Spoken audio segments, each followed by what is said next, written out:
मेरे प्यारे विद्यार्थियों, आप सभी कैसे हैं। मुझे पूरी उम्मीद है कि आप सभी बेहतर होंगे। लेकिन RRC group D modification link वाले रिजेक्टेड कैंडिडेट्स बहुत निराश हैं और उन्होंने मुझसे निवेदन किया है कि सर आप ही कोई उपाय बताइए। देखिए, जो डिसीजन आया हुआ था जहां पे कहा गया कि ऊपर दिए गए तर्कों को ध्यान में रखते हुए इस मूल आवेदन को स्वीकार करने के लिए इच्छुक नहीं है और नहीं आवेदकों द्वारा मांगी गई राहत प्रदान करने के लिए इच्छुक है। इस स्तर पर कोई भी लिप्तता या हस्तक्षेप फलक से निर्धारित गति प्रक्रिया को परेशान करेगा। तो ये डिसीजन आया हुआ था हाई कोर्ट का और उन्होंने दखल दिया था इलाहाबाद हाई कोर्ट ने और ग्रुप डी मॉडिफिकेशन लिंक की मांग को ठुकरा दिया। ये बहुत गलत था हाई कोर्ट का डिसीजन, क्योंकि जिस तरह से सुनवाई में हाई कोर्ट का जो रिएक्शन था उसे ये साफ साफ दिख रहा था कि बच्चों को आरआरसी ग्रुप डी का मॉडिफिकेशन लिंक मिलेगा।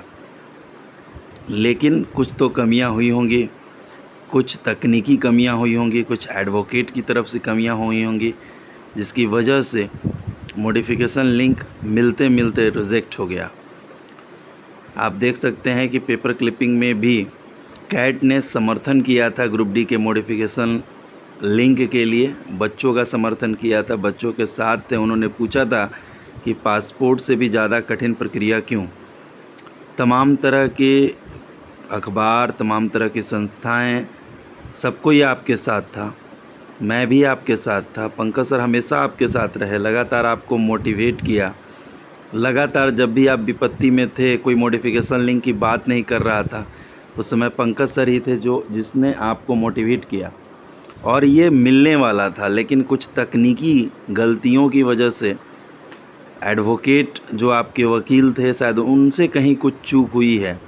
जो रीज़न रखना चाहिए था, शायद मुझे लगता है कि वहाँ रीज़न रखने में वो चूक गए।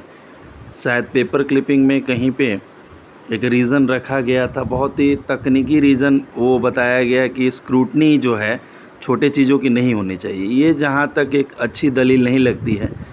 एक ही फ़ोटो एक भर्ती में स्वीकार, दूसरी में खारिज, जो आप स्क्रीन पे देख रहे हैं, ये सबसे सटीक रीज़न था कि जब एनटीपीसी में same photo same signature accept हो जा रहा है तो ग्रुप डी में क्यों रिजेक्ट हो जा रहा है। अगर ये रीज़न रखा जाता तो कहीं ना कहीं ये सबसे सॉलिड रीज़न होता।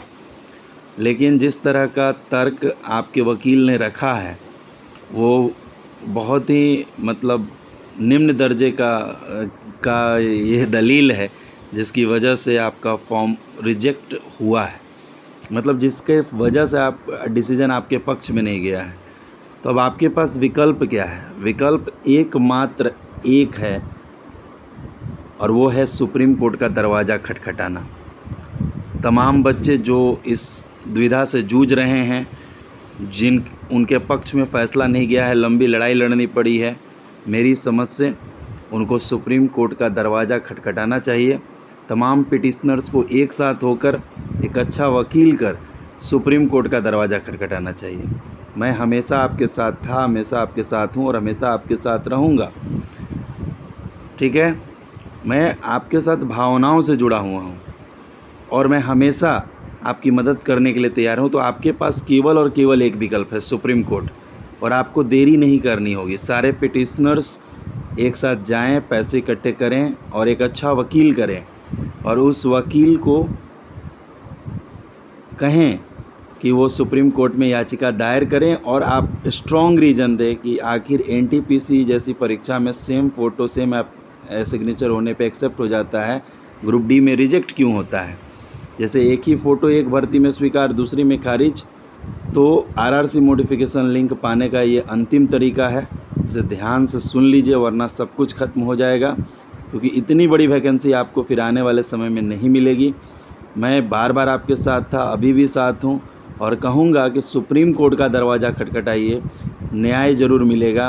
और ऐसी कोई बात नहीं, अगर 5 पिटिशनर्स भी वहाँ पहुँचते हैं और वो याचिका दायर करते हैं तो वो ये सुनवाई होगी, क्योंकि ये लोकतांत्रिक अधिकार है आपका।